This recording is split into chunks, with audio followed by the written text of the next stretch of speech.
The story you're about to hear is a compilation of documented true facts about historical characters, events, or locations. Please sit back and listen as I narrate this story to you. Tales of the Man in Black began in the 1940s. They were called Man in Black because they were dressed in black business suits and were said to appear on people's doorsteps asking for reports of alien sightings by witnesses. Men in Black are often said to be either real agents, aliens disguised as agents, or other things because they have pale skin and speak in a robotic voice while wearing shades. These enigmatic men in black are said to be working with the government to keep those who have witnessed something suspicious quiet. Harold Dahl. The Maury Island incident occurred on June 21, 1947 in Tacoma, Washington. Harold Dahl and his son claimed to have seen 6 UFOs that day near Puget Sound. The ships allegedly dumped molten waste into the lake, killing Dahl's dog and injuring his son. Unlike many other UFO encounters, Dahl was able to take a few photographs, which he showed to Supervisor Fred Chrisman. Then, things got even stranger. Dahl met with a man in a black suit the next day who was able to recount the previous encounter in great detail. Dahl claimed the stranger told him not to talk about the incident. Captain William Davidson and Lieutenant Frank Brown allegedly took some of the slag that struck Dahl's dog. Interestingly, both of the Army Air Corps intelligence officers who interviewed the Dahls about the incident died on August 1, 1947, when their B-52 bomber crashed in Kelso, Washington, carrying the slag. Soon after meeting the Man in Black, Dahl claimed that the whole thing was a hoax, but later recanted, claiming that he had made the first confession under duress. Dr. Albert K. Bender. Albert K. Bender served in the United States Air Force during World War II before settling in Bridgeport, Connecticut after 1943. Bender was fascinated by the late 1940s UFO sightings and founded the International Flying Saucer Bureau in 1952. As president of the organization, Bender oversaw over 600 members and distributed a quarterly newsletter about aliens and UFOs. The IFSB's founder began experiencing strange occurrences soon after its inception. Bender claimed that a being with glowing eyes followed him to the movies. An unknown being telepathically hypnotized and levitated Bender on another occasion. In 1955, his research was about to bear fruit as he prepared to release a paper proving that the US government had, to some extent, covered up evidence of UFOs. He intended to publish his findings in the journal Space Review. That is, until the Man in Black showed up. Bender claims that 3 men dressed entirely in black visited him at home and warned him not to pursue the subject of UFOs any further. The men fled, leaving Bender terrified for his life, and he immediately halted all of his research and the Flying Saucer Bureau. Many people who knew him say that after this encounter, Bender was a different man. His later works were rambling, almost unreadable, and he appeared to live his life in constant fear and anxiety. He claimed to have received mysterious phone calls with no one on the other end until his death in 2002. Paul Miller. Paul Miller of North Dakota was returning home from a hunting trip with 3 friends on November 1961. They claimed that an object passed over their vehicle before landing in a nearby field on their way home. The UFO allegedly vanished before reappearing moments later with 2 humanoids emerging from its depths. Miller allegedly shot and injured one of the beings before the group fled in their vehicle, only to discover they'd been gone for 3 hours when they finally arrived home. Despite the man's alleged agreement not to speak to anyone about the incident, Miller received 3 visitors the next day at his job at an Air Force office. 3 men in black claiming to be from the government approached Miller and inquired about a report they allegedly received about the UFO he had seen the night before. Miller claimed that the trio appeared to already know the answers to all of their questions, including personal information about him. Miller waited years before deciding to tell his story. The Solway Firth Spaceman photo. In 1964, the Templeton family decided to visit the Solway Firth in England. Jim Templeton decided to photograph his daughter Elizabeth in her new dress at some point. Jim was surprised to see a strange figure in the photo behind his young daughter after returning home and having the film developed. The family claimed that only 3 of them, plus an elderly couple sitting in a car, were at Solway Firth that day. This information, combined with the strange figure's white outfit and what appeared to be a head covering of some kind, led to claims of a spaceman. Kodak publicly stated that the film had not been doctored in any way, while skeptics speculated that Mrs. Templeton, dressed in a blue and white gown, had entered the frame. The men in black arrived later, introducing themselves to Templeton as number 9 and number 11, but refusing to show identification. They pretended to be government agents and demanded that Templeton show them the location where he took the photograph. When Templeton told them he hadn't seen the figure, the men became enraged and stormed out of the field, never to be seen again, leaving Templeton to walk home. Templeton was later contacted by 2 employees at an Australian missile launch pad who claimed to have seen 2 figures on launch pad security footage who resembled the man in his daughter's photo. Apparently, the missiles at that Australian site were manufactured only 20 miles away from the field where Templeton took the photograph. Robert Richardson. In 1967, Robert Richardson was driving his car late at night in Toledo, Ohio, when he claimed to have hit something that then vanished. He discovered a piece of metal that he believed came from the mysterious thing he struck. A few days later, at 11 p.m., 2 men wearing black hats and sunglasses and driving a black 1953 Cadillac paid Richardson a visit at his home. A week later, 2 other men in black suits arrived and asked Richardson to hand over the metal to them. When he told them he had already sent the mysterious piece away for analysis, they became enraged and threatened Richardson's wife unless he got the metal back as soon as possible. Richardson never handed over the metal, and his wife was never in any danger. The men in black had vanished, and the Richardsons never saw them again. Dr. Herbert Hopkins. Dr. Herbert Hopkins was a hypnotist and doctor who was investigating a UFO sighting in 1976. Dr. Hopkins stated that one day he received a phone call from a man claiming to be from a UFO society in New Jersey and wanting to speak with him about the incident. Dr. Hopkins walked out to turn on his porch light after agreeing to the visit and found the stranger already at his house and making his way up the stairs. There was no car to announce the stranger's arrival.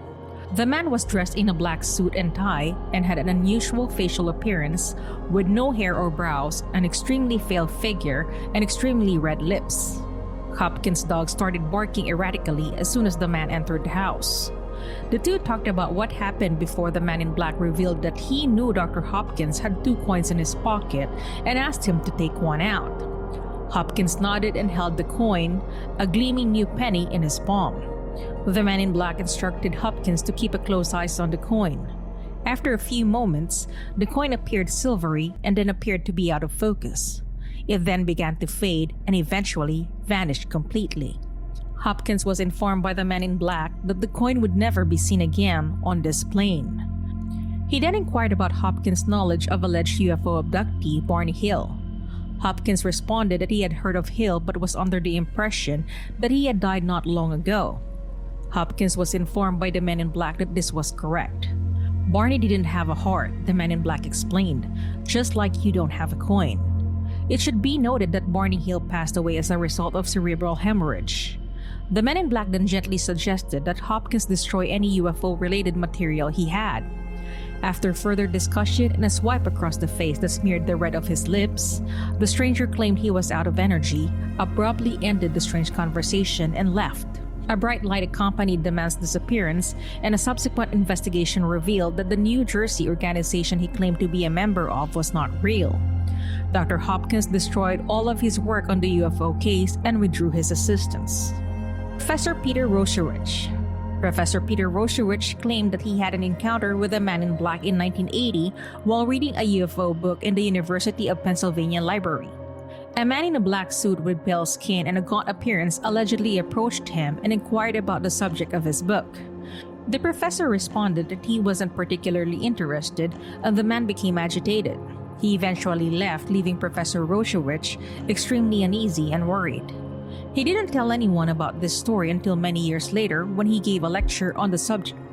He is still convinced that he was confronted in the library by a man in black official, and he's still looking for other people who have similar experiences. Danny Gordon.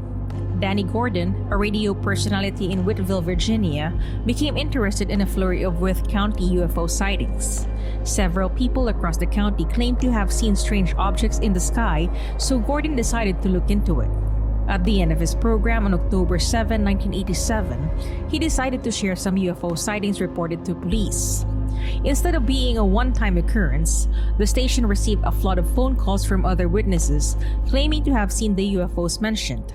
Gordon then invited listeners to call in and share their own UFO sightings, resulting in over 3,000 reports. He then decided to go to the alleged incident site with his friend Roger Hall. The two men witnessed a red ball object docking with a large spacecraft with strobing lights and filmed it with a 35mm camera.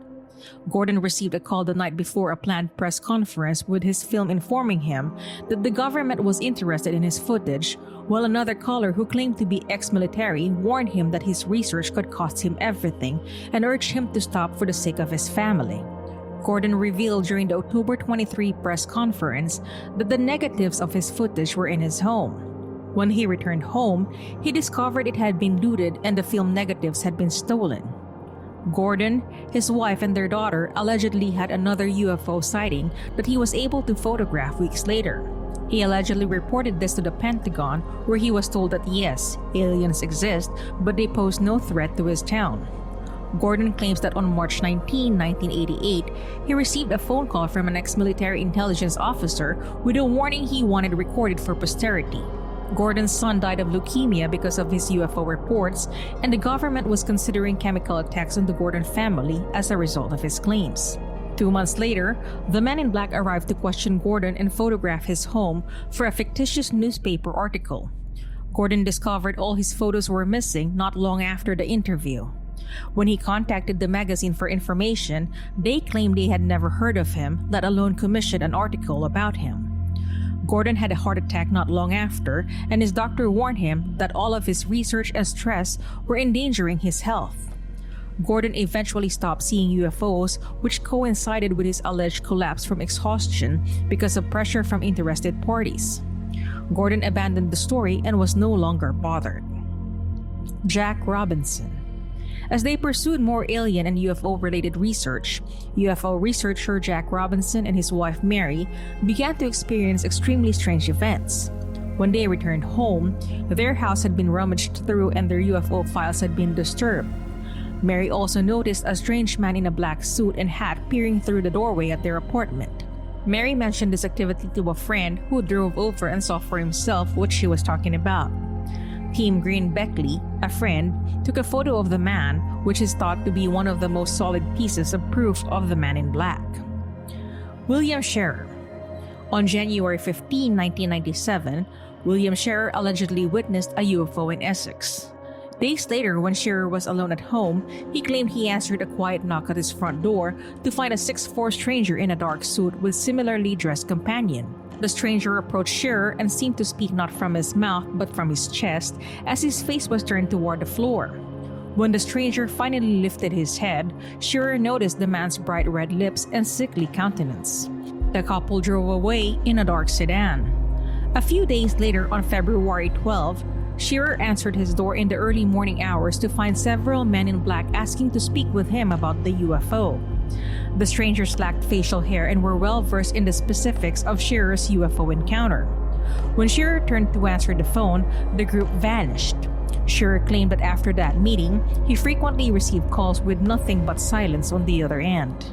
Dan Aykroyd. Dan Aykroyd is known for his appearance on Saturday Night Live and the film Ghostbusters. He is also a firm believer in aliens and the supernatural. In the early 2000s, Aykroyd was hired by the Sci-Fi Channel to host and executive produce a show called Dan Aykroyd's Out There, carrying on his long family tradition of spiritualism and belief in ghosts. The show gave him the opportunity to speak with witnesses to alien encounters, as well as experts in the field. After 8 episodes, Aykroyd was filming pieces for the season finale when he noticed a black Ford parked across the street. He had stepped out to take a phone call from Britney Spears, who had asked him to appear on Saturday Night Live with her. A tall man stepped out of the Ford and confronted him. Aykroyd stepped away for a moment, then returned to find that the man in the car had vanished. He returned to the studio after finishing his phone call to learn that his show had been canceled and that he needed to stop filming immediately. Some question his claim, but Aykroyd insists that he knew what he saw and that there was a link between this man in black and the end of his paranormal show. None of the episodes were ever made public, and no one knew whether Sci-Fi still has the recordings. Shane Sovar. In 2008, Shane Sovar worked as a manager at a hotel near Niagara Falls. In October of that year, he and one of the hotel security guards reported seeing a UFO.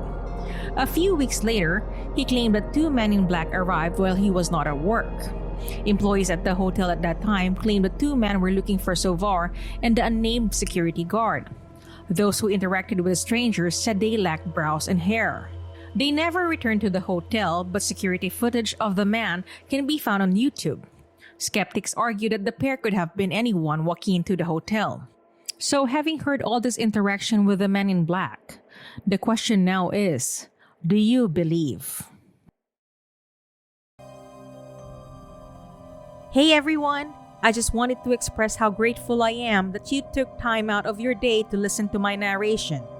This is Nikki of Twysted Mind, and I'd like to wish you a wonderful rest of your day. Salamat!